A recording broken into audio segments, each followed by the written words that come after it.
Selamat siang. Assalamualaikum warahmatullahi wabarakatuh kepada Pak Tatang sebagai dosen pengampu dan juga rekan-rekan sekalian yang menyaksikan channel ini. Jadi pada siang kali ini kami dari kelas F kelompok 9 akan menyampaikan proposal proyek kelas kami yang berjudul Analisis Tingkat Kesiapan Teknologi Aplikasi Aset Integrity Management System atau AIMS di industri penyimpanan dan penyaluran BBM. Kami bertiga dari kelompok 9, ada saya sendiri, Taufan Febri, kemudian ada rekan saya Pak Billy Sebayang, dan juga Bu Anindya Maharani. Oke, next, Pak Billy. Oke, kali ini kami akan menyampaikan beberapa hal, di antaranya abstrak dari proyek kelas kami, kemudian pendahuluan, kajian pustaka dan dasar teori, metode penelitian yang kami gunakan, dan juga daftar pustaka. Next. Oke, abstrak. Abstrak dari proyek kelas kami, lokasi industri hilir migas, khususnya bidang penyimpanan dan juga penyaluran BBM, umumnya terletak di kawasan pemukiman maupun kawasan industri. Banyak di antara fasilitas penyimpanan dan penyaluran BBM yang berusia 30 hingga 40 tahun bahkan lebih. Kondisi tersebut menyebabkan perlu perhatian khusus agar kondisi dan kinerja aset yang ada di dalam fasilitas penyimpanan dan penyaluran BBM selalu dalam kondisi fit. Dengan demikian, resiko terjadinya insiden yang dapat membahayakan baik pekerja di dalam fasilitas dan juga masyarakat sekitar fasilitas dapat diminimalisir. Asset Integrity Management System atau AIMS merupakan program pemeriksaan, pemeliharaan, pemantauan, dan perbaikan aset yang berkelanjutan yang lazim digunakan di dalam industri minyak dan gas baik sektor usaha hulu migas maupun sektor usaha hilir migas. Pelaksanaan program AIMS dimulai dari investigasi dan audit terkait kesiapan perusahaan dalam menjalankan program AIMS, kemudian penyusunan program, aplikasi dari program, dan juga evaluasi serta peningkatan program yang telah disusun. Di dalam praktiknya, program AIMS tidak lepas dari berbagai tantangan, khususnya integrasi dan komunikasi serta penyimpanan seluruh dokumen dan pencatatan yang dilakukan selama proses aplikasi. PT DTP sebagai perusahaan konsultan teknik yang fokus di bidang aset integrity di industri minyak dan gas dan berpengalaman dalam mengembangkan piranti lunak AIMS di industri hulu migas dapat melihat tersebut sebagai peluang bisnis. Namun sebelumnya perlu diketahui bagaimana praktik bisnis yang dijalankan PT DTP dengan menggunakan BMC atau Business Model Canvas. Selanjutnya perlu dilakukan analisis terkait kesiapan piranti lunak yang telah dikembangkan melalui metode teknologi readiness level atau TRL sehingga diketahui tingkat kesiapan produk aplikasi yang dihasilkan untuk industri migas, bidang penyimpanan dan penyaluran. Kata kunci dalam proyek ini ada Asset Integrity Management System, Business Model Canvas, dan juga Teknologi Readiness Level. Next. Oke, untuk bab pendahuluan, latar belakang ada. Latar belakang ada 5 poin dalam proyek kelas kali ini, industri hilir. Yang pertama, industri hilir migas khususnya bidang penyimpanan dan penyaluran BBM tersebar di seluruh wilayah Indonesia. Kedua, banyak usia aset di dalam fasilitas industri penyimpanan dan penyaluran BBM yang berusia tua. Ketiga, lokasi fasilitas penyimpanan dan penyaluran BBM berada di dekat pemukiman atau industri lain sehingga konsekuensi jika terjadi insiden akan besar. Keempat, butuh usaha besar baik dana maupun sumber daya manusia dalam program perawatan aset di fasilitas industri dan penyimpanan BBM. Yang kelima, PT DTP sebagai perusahaan yang bergerak di dalam aset integrity dunia migas memiliki aplikasi AIMS sehingga dapat melihat kondisi tersebut sebagai peluang bisnis. Namun, sebelumnya perlu diketahui kesiapan teknologi dari aplikasi AIMS tersebut. Next. Perumusan masalah, jadi berdasarkan latar belakang yang diuraikan sebelumnya, maka dapat diidentifikasi permasalahan masalah sebagai berikut. Yang pertama, bagaimana praktik bisnis PT DTP saat ini. Yang kedua, bagaimana kesiapan teknologi aplikasi AIMS untuk diterapkan di industri penyimpanan dan penyaluran BBM di Indonesia. Next. Tujuan yang akan dicapai berdasar rumusan masalah di atas adalah yang pertama, menganalisis model bisnis PT DTP dengan menggunakan bisnis model Canvas. Yang kedua, mengukur kesiapan teknologi AIMS untuk diterapkan di industri penyimpanan dan penyaluran BBM di Indonesia dengan TRL atau Teknologi Readiness Level. Next, manfaat. Di sini kita ada dua manfaat teoritis dan juga manfaat praktis. Untuk manfaat teoritis, yang pertama memberi sumbangan ilmiah bagi mata kuliah manajemen teknologi dan inovasi di MMT ITS dengan studi ilmiah berdasarkan teori yang diberikan di dalam perkuliahan. Yang kedua, sebagai referensi terhadap proyek-proyek kelas selanjutnya, khususnya yang berhubungan dengan penilaian kesiapan teknologi. Manfaat praktisnya, hasil proyek kelas ini diharapkan memberi manfaat, yaitu memberi bahan pertimbangan dan juga masukan terhadap PT DTP terkait kesiapan teknologi aplikasi yang akan diluncurkan dalam rangka pengembangan bisnisnya. Next, Pak Billy. Oke, masuk ke kajian pustaka dan dasar teori. Untuk yang pertama, pembahasan terkait Asset Integrity Management System maupun AIMS. Jadi apa itu AIMS? AIMS merupakan istilah yang berkaitan dengan proses menjaga dan meningkatkan keandalan operasional, keselamatan dan perlindungan aset, dan bersamaan dengan upaya memaksimalkan kinerja fasilitas serta langkah mitigasi bahaya selama masa operasi.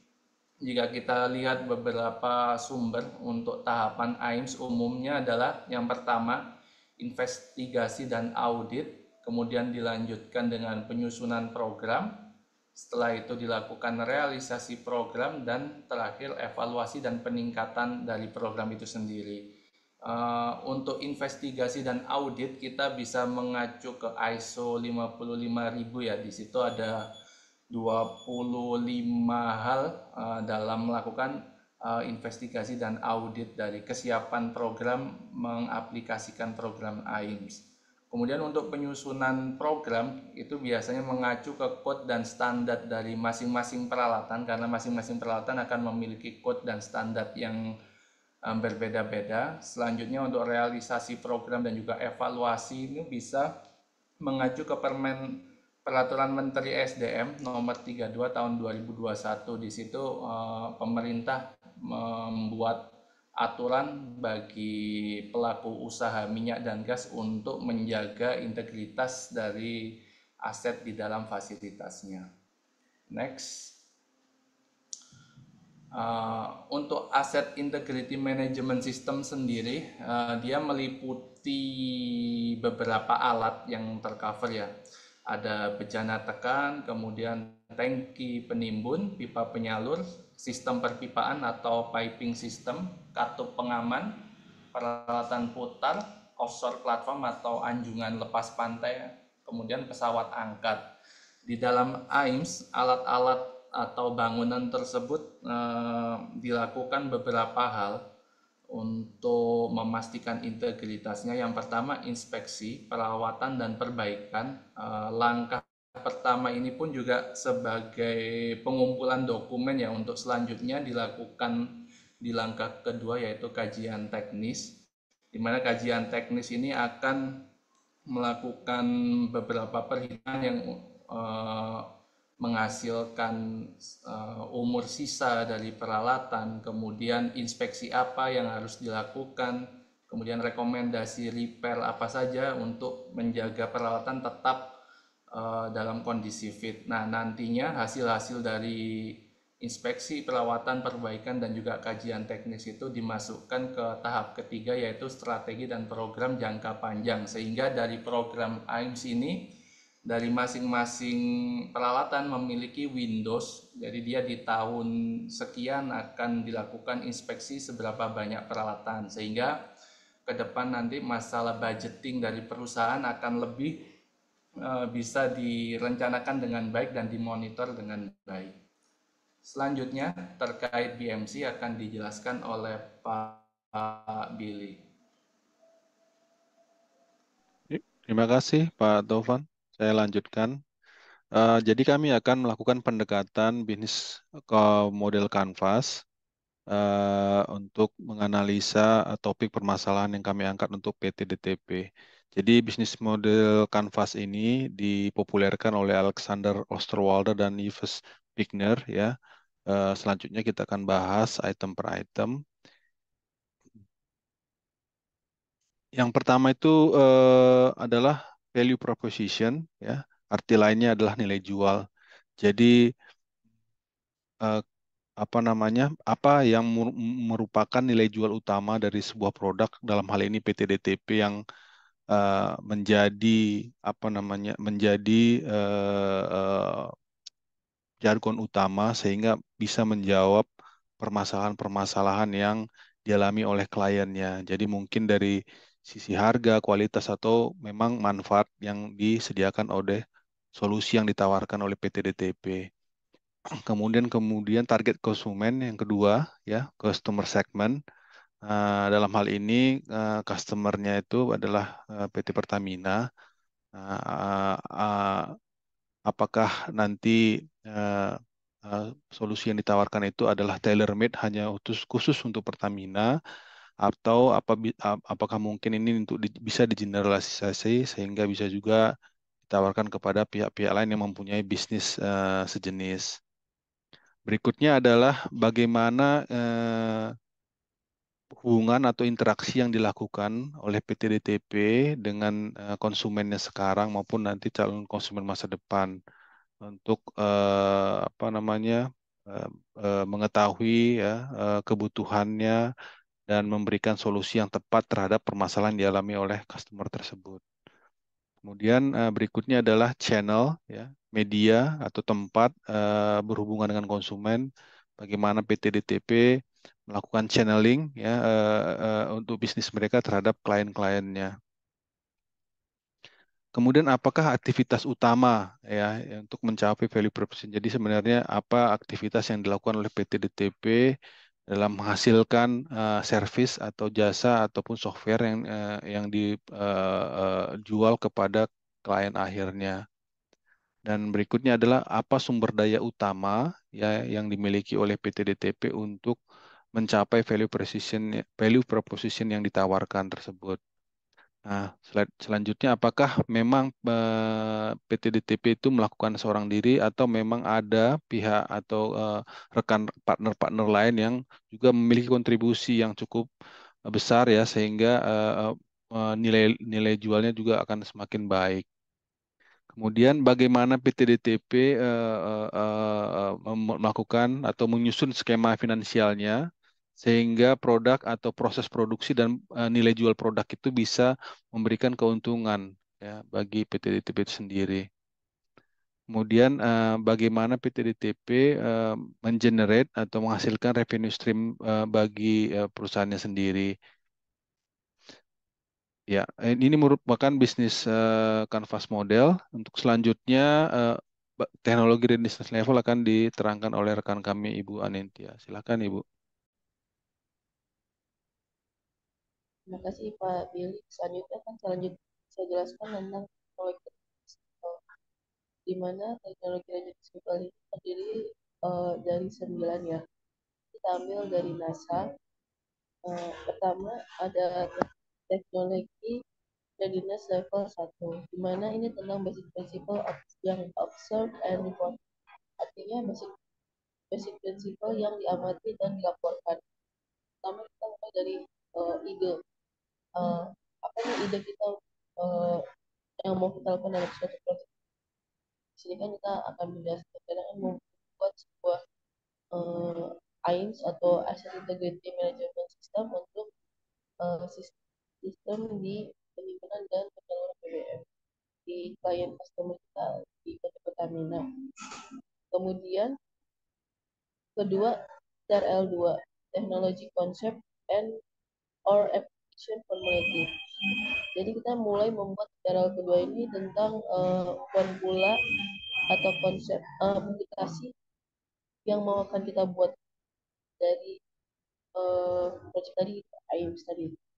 Kemudian di TRL 3 ini ada Analytical and Experimental Critical Function or proof of concept, mana kita ini menganalisa dan melakukan percobaan tentang fungsi atau konsep yang ingin kita terapkan di dalam suatu sistem AIMS. Kemudian ada TRL 4. TRL 4 ini tentang komponen atau breadboard validation in laboratory environment, di mana apakah aplikasi yang dibuat ini sudah memenuhi semua komponen yang kan sesuai dengan kebutuhan di klien, dan kita validasi nilai-nilai apakah sudah sesuai yang sudah diaplikasikan di aplikasi ini sesuai dengan klien dan customer. Kemudian ada di TRL 5. TRL 5 itu komponen and or breadboard validation in relevant environment. Nah, sebelumnya itu kan di laboratorium, ini dites secara laboratorium, skala laboratorium. Kemudian di TRL 5 ini sesuai dengan diterapkan langsung di sistem pertanian, dan apakah sudah sesuai dengan kebutuhan pertanian.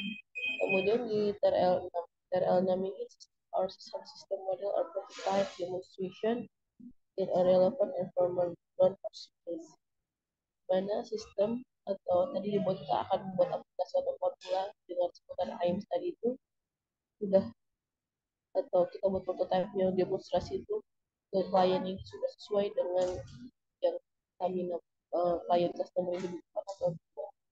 Kemudian di TRL 7 ada sistem prototype demonstration in fixed environment. Setelah itu kita menganalisa dari sistem aplikasi yang kita buat secara prototype dulu ini, kita demonstrasikan ke klien apakah sudah sesuai dengan kebutuhan. Kemudian di TRL 8, nah kita terapkan baru nih aktual sistem yang sudah selesai kita build, semua AIM, semua peralatan sudah kita masukkan ke sistem AIM sini, dan kita tes apakah ini sudah sesuai dengan yang diinginkan dan sesuai dengan di list ke awal apa belum. Kemudian nanti TRL 9 itu ada aktual sistem 5.2 Reservation Operation, di mana aplikasi ini akan ditapkan dan kita mulai dengan pilot project satu field satu field lah ya, satu field atau satu blok. Kemudian baru kita sudah oke, baru kita sebarluaskan di hampir seluruh Indonesia atau seluruh tempat operasional dari klien. Next.